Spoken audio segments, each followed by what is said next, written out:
মধ্যে তো বসবে আম কতটা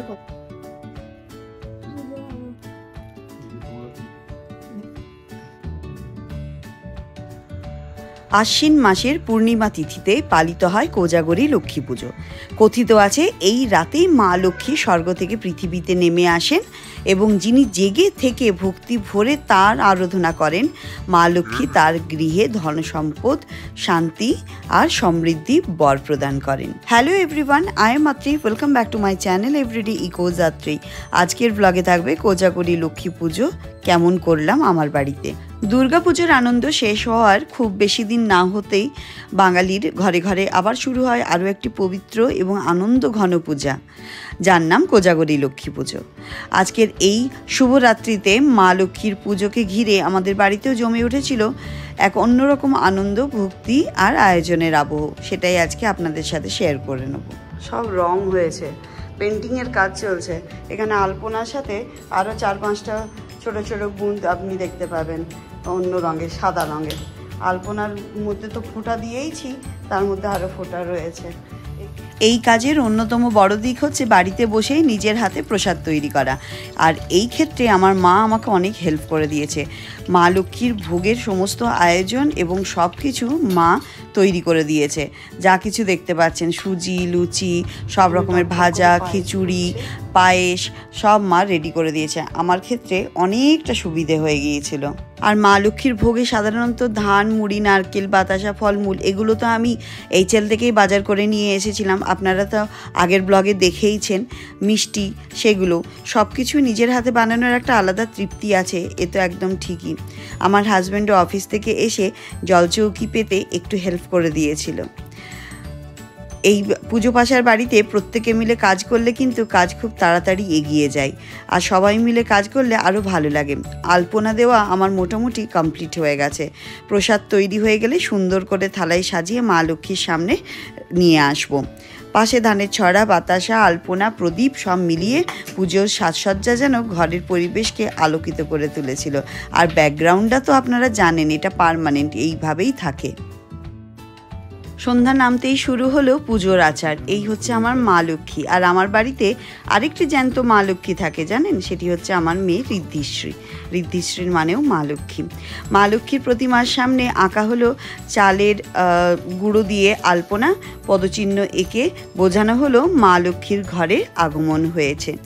ঘরে ঘরে জ্বলে উঠল প্রদীপ আর ধূপের আলো, চারিদিকে ধানের ছড়ার মিষ্টি গন্ধ আর ধূপের ধোঁয়ায় ভরে উঠেছিল বাতাসও। আমি যখন জলচৌকিটা সাজাচ্ছিলাম তখন আমার বাবা ঋদ্ধিকে কোজাগরীর মানে বুঝিয়ে দিচ্ছিল। কোজাগরীর মানে কে জাগে কে জাগে, এই প্রশ্ন থেকেই কোজাগরী নামের উৎপত্তি। আর এই রাতে মা লক্ষ্মীর আশীর্বাদ লাভের জন্য ঘরে ঘরে চলে পুজোর আয়োজন, প্রদীপ জ্বালানো, আলপনা আঁকা, মন্ত্রপাঠ আর ভক্তিমূলক গানও। আমাদের বাড়িতেও এই পূজার প্রস্তুতি শুরু হয়ে গিয়েছে, সকাল থেকেই শুরু হয়ে গিয়েছিল। ঘরদোর পরিষ্কার করা, ধানের ঝরা, বাতাসা, মুরগি, ফলমূল আর নানা রকমের পূজার উপকরণ সাজানো, সব কিছুতেই যেন এক উৎসবের গন্ধ ছড়িয়ে পড়েছিল। কোজাগরী পুজোর আসল সৌন্দর্যটা কিন্তু এই রাতেই। পূর্ণিমার জ্যোৎস্নায় আলোকিত চারিদিক, ঘরে ঘরে প্রদীপের আলো, দূর থেকে ভেসে আসা শঙ্খধ্বনি আর পাড়ার বাচ্চাদের খিলখিলে হাসি। মনে হচ্ছিল যেন মা লক্ষ্মী সত্যি পৃথিবীতে নেমে এসেছেন। আমাদের পুজো খুবই সুন্দরভাবে সম্পন্ন হলো।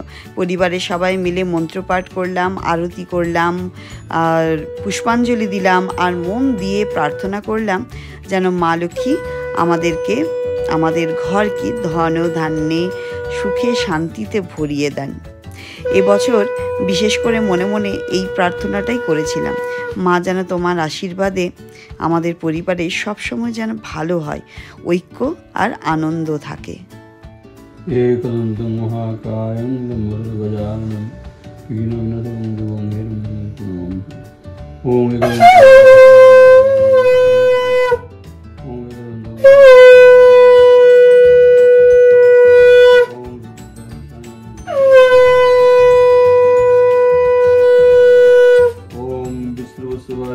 पदे पदले शुभे सर्वतपाहि मां देवी महालक्ष्मी।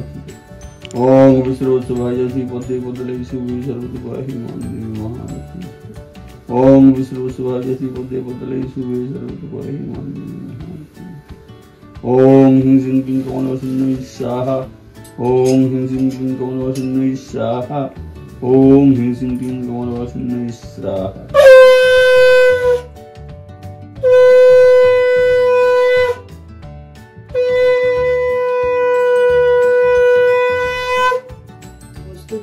ओम विश्वरूपस्य भर्जस्य पद्मे पद्मालय शुभे सर्वतः पाहि मां देवी महालक्ष्मी नमोस्तुते। পুষ্পাঞ্জলি শেষে আমরা মাকে ধূপ ধুনো আর কর্পূরের আরতি দিয়ে আরাধনা করেছিলাম। মা লক্ষ্মীর ব্রত কথা। দোল পূর্ণিমার নিশি নির্মল আকাশ, ধীরে ধীরে বহিতেছে মলয় বাতাস, লক্ষ্মী দেবী বামে লয়ে বসি নারায়ণ, কহিতেছে নানা কথা সুখে আলাপন, হেনকালে বিনা হস্তে নারদ মুনিরব, লক্ষ্মী নারায়ণে নমি কহিল বিস্তর, ঋষি বল মাগো তব কেমন বিচার, সর্বদা চঞ্চলা হয়ে ফিরো দ্বারে দ্বার, মর্তবাসী সততায় ভুগেছে দুর্গতি, ক্ষণিকের তরে তব নাহি কোথা স্থিতি, অন্নভাবে মাগো তারা সদা দুঃখ পায়, অন্ন বিনা সবাকার যেন শূন্যকায়। লক্ষ্মীর পাঁচালি পড়ে এইভাবেই আমাদের কোজাগরী লক্ষ্মী পুজো ভক্তি, আনন্দ আর ঐতিহ্যের মধ্যে দিয়ে শেষ করেছি। মা মেয়ের টুইনিংয়ের মুহূর্ত, নিজের হাতে তৈরি প্রসাদ, আলপনা আঁকা, প্রদীপ জ্বালানো সব মিলিয়ে এক নিখাদ বাঙালিয়ানার সন্ধ্যা কাটল সকলের সাথেই। আর এবছর যদি মা লক্ষ্মী প্রসন্ন হন তাহলে নতুন বছরটা ধনধান্যে শান্তিতে সমৃদ্ধে ভরে উঠবে। এই বিশ্বাসই যেন আমাদের সকলের কাছে এই পুজোর আসল শক্তি। আপনাদের সবাইকে জানাই শুভ কোজাগরী লক্ষ্মী পুজোর অনেক অনেক শুভেচ্ছা ও ভালোবাসা। আমার বাড়ির পুজো তো শেষ হয়ে গেল, আর আপনারা কিভাবে পুজো কাটালেন সেটাও কিন্তু কমেন্ট করতে জানাতে ভুলবেন না। আর এভরিডে ইকো যাত্রীর পরিবারের তরফ থেকে অনেক অনেক শুভেচ্ছা আর অভিনন্দন গ্রহণ করবেন আপনারা। আজকের ব্লগটা এই পর্যন্তই রাখছি, আবার নতুন গল্প নিয়ে আসবো নতুন অভিজ্ঞতার সাথে। একটা গুরু দায়িত্ব দেওয়া হয়েছে ভাগ করে কন্টেনারগুলোকে বন্ধ করা, আর এই হচ্ছে ব্যাগের মধ্যে নিয়ে যাব আমরা। আর আজকে আমি আর রীতি আয় একবার, আজকে আমরা দুজনে মিলে টুইনিং করেছি। এই যে